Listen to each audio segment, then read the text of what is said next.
नमस्कार दोस्तों, मैं लाल प्रताप सिंह लक्ष्य एकेडमिक यूट्यूब चैनल में आपका स्वागत करता हूं।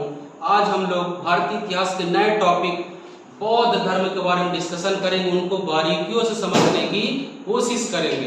तो आज हम लोग पढ़ेंगे बौद्ध धर्म और उनसे संबंधित आने वाले क्वेश्चनों के बारे में जानकारी प्राप्त करेंगे। इससे पहले वाले वीडियो में हम लोग पढ़ चुके हैं भारतीय इतिहास का परिचय, इसके अलावा साक्ष्यों के आधार पर इतिहास का विभाजन, प्रागैतिहासिक, आदि ऐतिहासिक, ऐतिहासिक काल, इसके अलावा सिंधु घाटी सभ्यता 2300 से 1750 ईसा पूर्व काल में, इसके अलावा देखें वैदिक काल 1500 से 600 ईसा पूर्व, इसमें पूर्व वैदिक काल, उत्तर वैदिक काल, इसके अलावा देखें महाजनपद काल 545 से 322 ईसा पूर्व में महाजनपद काल हुआ, जिसमें 3 वंश हुए, हर्यक वंश, नागवंश, नंद वंश। इसके अलावा देखें तो विदेशी आक्रमणों का दौर स्टार्ट हुआ, जिसमें ईरानी आक्रमण, डेरियस प्रथम, डेरियस द्वितीय, डेरियस तृतीय। इसके अलावा यूनानी आक्रमणकारी में देखें महान सिकंदर आया, उनके बारे में हम लोग पिछली वीडियो में हम लोग पढ़ चुके हैं। आज हम लोग का उसी संबंधित देखें नेक्स्ट टॉपिक बौद्ध धर्म। बौद्ध धर्म के बारे में जानकारी लेंगे। तो हम लोग सबसे पहले पढ़े कि धर्म का उदय क्यों हुआ।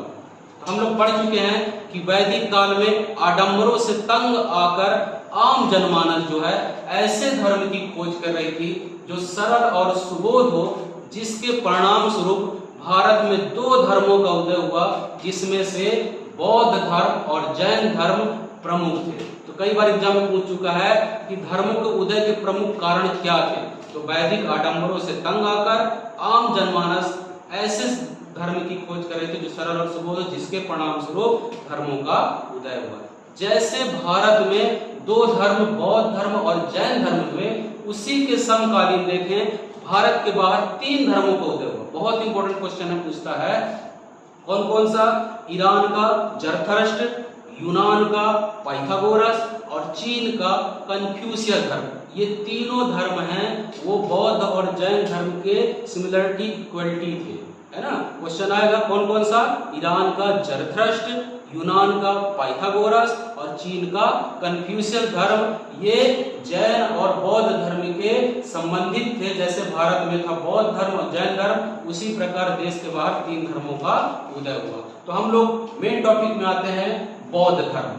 बौद्ध धर्म देखें तो 563 में इस धर्म का उदय हुआ, जिसके संस्थापक माने जाते हैं गौतम बुद्ध को माने जाते हैं। इसको 563 में गौतम बुद्ध इस धर्म के संस्थापक माने जाते हैं, जिनका जन्म हुआ था 563 में शाक्य क्षत्रिय कुल में। यहाँ मैं लिख चुका हूँ, आप लिखना चाहे तो लिख भी सकते हैं। शाक्य क्षत्रिय कुल में इनका जन्म हुआ था। इनका स्थान कहाँ हुआ था।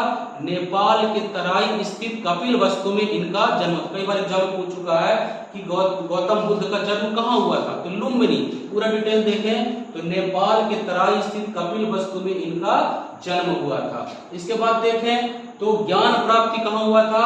बोध गया, पूर्वेला के पास एक जगह है जहां बोध गया, इनको ज्ञान प्राप्ति हुआ था। एक्चुअली ये 29 वर्ष में गृह त्याग कर दिए थे और 6 वर्ष की कठोर तपस्या किए, जिसके बाद इनको ज्ञान प्राप्ति हुआ। और ज्ञान प्राप्ति के बाद ये बुद्ध कहलाए। क्या कहलाए। बुद्ध कहलाए। इनका बचपन का नाम देखें तो सिद्धार्थ या गौतम, इनके बचपन का नाम। कई बार एग्जाम में पूछा हुआ क्वेश्चन है कि गौतम बुद्ध के बचपन का नाम क्या था। तो सिद्धार्थ और गौतम इनके बचपन का नाम था, जबकि इनके पिता का नाम था सिद्धोधन। क्या नाम था। सिद्धोधन। माता का नाम देखें तो माया देवी या माया देवी, माया देवी या महामाया इनके माता का नाम था। इनकी एक पुत्र थे राहुल। कौन थे। राहुल। और पत्नी का नाम था यशोदा, त्रिशला, यशोदा या त्रिशला। इसके अलावा देखें तो मौसी का नाम था प्रजापति गौतम। एक्चुअली इनके जन्म के समय इनकी माता का देहांत हो गया था, जिनका लालन पालन इनकी मौसी कौन की थी। प्रजापति गौतम। तो सिंपली इनका परिचय हो गया, इनके माता पिता का नाम, इनकी मौसी का नाम। इसके बाद देखें गौतम बुद्ध ज्ञान प्राप्ति करने के बाद सर्वप्रथम प्रवचन कहाँ दिए थे। बहुत इंपॉर्टेंट क्वेश्चन है, आ चुका है कि गौतम बुद्ध ने प्रथम प्रवचन कहाँ दिया था। तो कहाँ दिया था। सारनाथ में। 5 शिष्यों के समझ सर्वप्रथम इन्होंने पहला प्रवचन दिया था सारनाथ में। और इनकी मृत्यु देखें तो 483 ईसा पूर्व में कुशीनगर में हुआ था। और ये कुशीनगर कहाँ है। यूपी के देवरिया जिले में इनकी मृत्यु हुई थी। तो सिंपली हम लोग गौतम बुद्ध के सिंपली परिचय पढ़ लिए। इसके बाद देखें तो बौद्ध धर्म में बौद्ध संगीतियां हुई हैं। कितनी बौद्ध संगीति हुई? तो प्रमुख 4 है, वैसे 5 बौद्ध संगीति हैं। बौद्ध संगीति होती क्या है? हम लोग पढ़ चुके हैं कि गौतम बुद्ध की मृत्यु के बाद उनके अवशेषों को राजा महाराजा अवशेषों को लेके आते थे अपने राजधानी और एक स्तूप का निर्माण करते थे और वहीं एक विशाल धर्म सम्मेलन का आयोजन किया जाता था जिसको क्या कहा जाता था? बौद्ध संगीति। हम लोग उनके बारे में पढ़ लेते हैं। अभी तक देखें तो 5 बौद्ध संगीति का आयोजन किया जा चुका था। सबसे पहले देखें तो 483 ईसा पूर्व में राजगिरी के सप्तपूर्णी गुफा में किसने कराया था? अजातशत्रु ने कराया था। अजातशत्रु कौन है? हम लोग पिछली वीडियो में पढ़ चुके हैं। अजातशत्रु देखें तो हर्यक वंश के राजा थे, जो कि अजातशत्रु ने प्रथम बौद्ध संगीति का आयोजन कराया था, जिसके अध्यक्ष कौन थे? महाकश्यप। इस बौद्ध संगीति में अध्यक्ष बनाया गया था महाकश्यप को। तो प्रथम बौद्ध संगीति पढ़ लिए। अजातशत्रु ने 483 ईसा पूर्व में राजगिरी की सप्तपूर्णी गुफा में इसका आयोजन किया गया था, जिसकी अध्यक्षता कौन की थी? महाकश्यप ने। जबकि दूसरी बौद्ध संगीति देखें तो 383 ईसा पूर्व में किसने कराया था? कालासुर। पिछले वाले वीडियो में पढ़ चुके हैं कि कालासुर कौन था? नाग वंश के दूसरा राजा कालासुर, जिसको काकवर्ण के नाम से भी जाना जाता था। इसने वैशाली में द्वितीय बौद्ध संगीति का आयोजन कराया था, जिसकी अध्यक्षता कौन किया था? सर्वकामी ने। तो 2 बौद्ध संगीति हो गया। जबकि तीसरी बौद्ध संगीति देखें तो 251 ईसा पूर्व में, कौन? 251 ईसा पूर्व में पाटलिपुत्र में। क्वेश्चन आता है पाटलिपुत्र किसने बसाया था? तो हम लोग पढ़ चुके हैं पाटलिपुत्र नगर बसाया था उद्यन ने। किसने बसाया था? उद्यन ने। तो पाटलिपुत्र 251 पाटलिपुत्र में अशोक ने तृतीय बौद्ध संगीति का आयोजन कराया था, जिसके अध्यक्षता थे मोगलीपुत्र तिस्म। ठीक है। तो इसके बाद देखें तो चौथी बौद्ध संगीति देखें तो कश्मीर में पहली शताब्दी में कनिष्क कौन था? कुषाण वंश के राजा कनिष्क ने चतुर्थ बौद्ध संगीति का आयोजन कराया था, जिसकी अध्यक्षता कौन किया था? वासुमित्र और अश्वघोष ने चतुर्थ बौद्ध संगीति के अध्यक्षता किया था। तो 4 बौद्ध संगीति हो गया। जो 5वीं बौद्ध संगीति है वो कन्नौज में कराया था। किसने? हर्षवर्धन ने। हम लोग पढ़ेंगे आगे हर्षवर्धन कौन था? तो वर्धन वंश के सबसे प्रतापी राजा हुआ था हर्षवर्धन, जिसके शासन काल में एक चीनी यात्री भेन संग भारत आया था। उसी के सम्मान में 5वीं बौद्ध संगीति का आयोजन किया गया था और 5वीं बौद्ध संगीति था कौन सा? कन्नौज में किया गया था। ठीक है। तो 5 बौद्ध संगीति हम लोग पढ़ चुके हैं। प्रथम बौद्ध संगीति कहाँ हुआ? राजगिरी, दूसरी वैशाली, तीसरा पाटलिपुत्र, चौथा कश्मीर और 5वां कन्नौज। कराया कौन था? पहला अजातशत्रु, दूसरा कालाशोक, तीसरा अशोक, चौथा कनिष्क और 5वां हर्षवर्धन ने कराया था। तो हम लोग 5 बौद्ध संगीति पढ़ लिए। इसके बाद देखें नेक्स्ट टॉपिक संप्रदाय। बौद्ध धर्म में 3 संप्रदाय प्रमुख। संप्रदाय क्या होती है? विचारधारा मानने वाले लोग।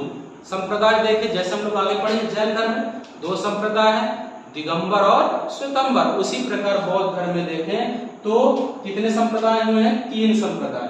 सबसे पहले हीनयान क्या होता है? जो गौतम बुद्ध बतला के गए उसी विचारधारा को मानने वाले लोग क्या कहलाए? हीनयान। जैसे गौतम बुद्ध ने बताया कि मूर्ति पूजा डंबर है, ईश्वर को नहीं मानते थे, है ना, उसी विचारधारा पर चलने वाले क्या कहलाए?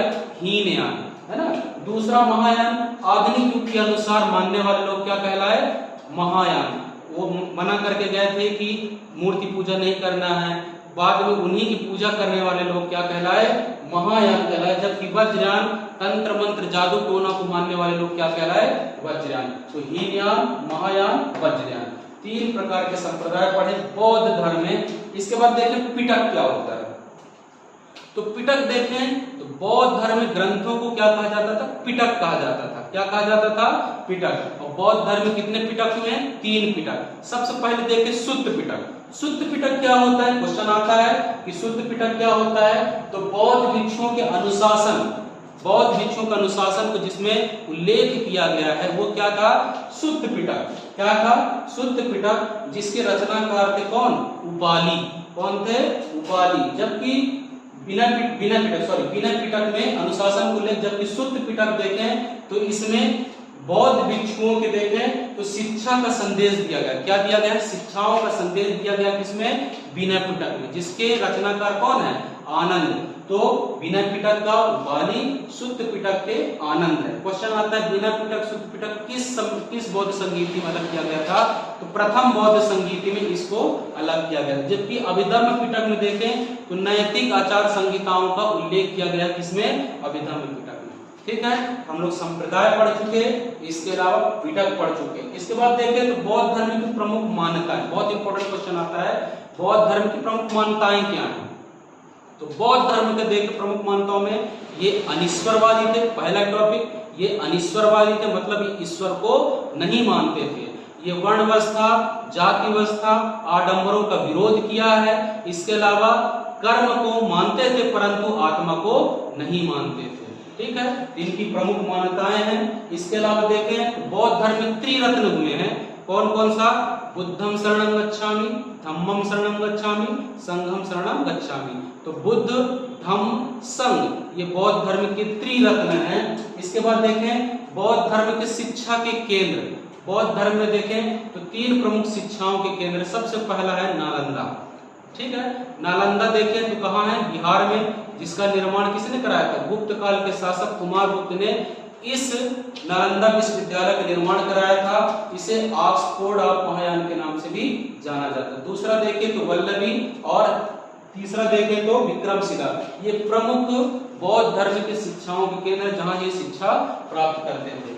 इसके बाद देखें तो बौद्ध धर्म में मठ या विहार। क्वेश्चन आता है कि बौद्ध धर्म मठ या विहार किसे कहते थे? बौद्ध भिक्षुओं के निवास स्थान को मठ या विहार के नाम से भी जाना जाता था। ठीक है, इसके अलावा चैत्य। क्वेश्चन आता है चैत्य क्या होता है? तो बौद्ध भिक्षुओं की पूजा स्थल को किस नाम से जाना जाता था?